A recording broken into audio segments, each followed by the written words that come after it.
Hello बच्चों, चलिए इस प्रश्न को देखते हैं। पृथ्वी की चुंबकीय अक्ष तथा चुंबकीय निरक्ष से आप क्या समझते हैं, या पृथ्वी की चुंबकीय अक्ष तथा चुंबकीय निरक्ष से क्या तात्पर्य है। तो चलिए बच्चों, हम सर्वप्रथम इस प्रश्न की मुख्य अवधारणा पर चर्चा करते हैं। और बच्चों, उसके लिए हम यहाँ पर क्या लिख रहे हैं, हम लिख रहे हैं मुख्य अवधारणा। क्या लिखा बच्चों, मुख्य अवधारणा। तो बच्चों, प्रश्न में पूछा गया है चुंबकीय अक्ष तथा चुंबकीय निरक्ष के बारे में। तो यहाँ पर हम क्या कर रहे हैं बच्चों, हमारी ये पृथ्वी ले रहे हैं। तो बच्चों, ये क्या हुआ, हमारी पृथ्वी का हमने निर्माण कर दिया।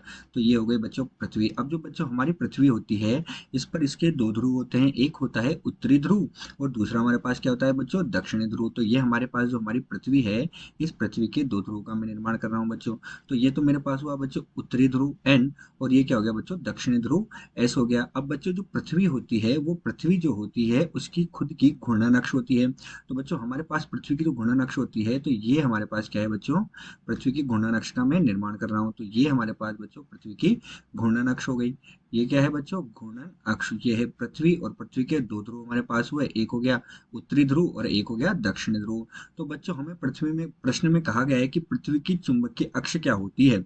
तो बच्चों, पृथ्वी के जो उत्तरी ध्रुव तथा दक्षिणी ध्रुव होता है, अर्थात एन तथा एस जो होता है, उनको मिलाने वाली रेखा को ही हम क्या बोलते हैं बच्चों, पृथ्वी की चुंबकीय अक्ष बोलते हैं। अर्थात हम क्या कह सकते हैं कि ये जो पृथ्वी की उत्तरी ध्रुव तथा दक्षिणी ध्रुव है, इसको मिलाने वाली रेखा ही क्या होगी बच्चों, चुंबकीय अक्ष होगी। अर्थात ये रेखा बच्चों हमारे पास क्या होगी, चुंबकीय अक्ष हो जाएगी, क्योंकि ये क्या कर रही है, पृथ्वी के उत्तरी ध्रुव तथा दक्षिणी ध्रुव को मिला रही है। तो पृथ्वी के उत्तरी और दक्षिणी ध्रुव को मिलाने वाली रेखा चुंबकीय अक्ष होती है, तथा ये घूर्णन अक्ष जो होती है, उससे कुछ ही दूरी पर होती है।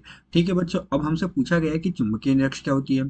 तो बच्चों, हमारे पास क्या है, पृथ्वी के ध्रुवों को मिलाने वाली जो रेखा होती है, अर्थात जो चुंबकीय अक्ष होती है, उस चुंबकीय अक्ष के लंबवत तल में पृथ्वी के गोले की सतह को एक वृत्त में काटता है। मतलब इसका मतलब क्या कहना चाह रहे हैं, हम कहना चाह रहे हैं कि पृथ्वी के जो हमारी ये दोनों ध्रुव हैं, ये दोनों ध्रुव हैं, अर्थात इन दोनों ध्रुव को मिलाने वाली जो रेखा है, ये चुंबकीय अक्ष, इस चुंबकीय अक्ष के लंबवत तल में, अर्थात बच्चों इसका लंबवत तल मैंने माना ये।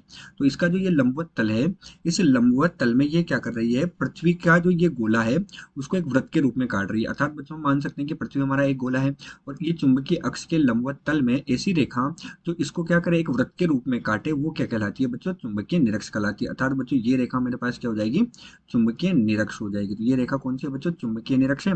और ऐसी रेखा जो उसके उत्तरी तथा दक्षिण ध्रुव को मिलाती है, वो रेखा कौन सी होती है बच्चों, हमारे पास चुंबकीय अक्ष होती है। ठीक है बच्चों, तो ये प्रश्न की मुख्य अवधारणा है, और मुख्य अवधारणा के आधार पर बच्चों हम प्रश्न का हल देखेंगे। तो प्रश्न के हल में भी बच्चों हम क्या कहेंगे कि जो चुंबकीय अक्ष होती है, वो चुंबकीय अक्ष क्या करती है बच्चों, चुंबकीय अक्ष क्या कर रही है, पृथ्वी का जो उत्तरी तथा दक्षिणी ध्रुव है, उनको मिलाने वाली रेखा, अर्थात एन तथा एस जो है, इसको मिलाने वाली रेखा तो ये होती है। और इन दोनों के लंबवत तल में जो पृथ्वी है, उसको हम एक गोले की तरह मानते हैं। तो ये जो चुंबकीय अक्ष है, इसके लंबवत तल में एक ऐसी रेखा जो पृथ्वी का जो गोला है, उसको एक वृत्त के रूप में काटे, वो बच्चों हमारे पास क्या हो जाती है, चुंबकीय निरक्ष हो जाती है।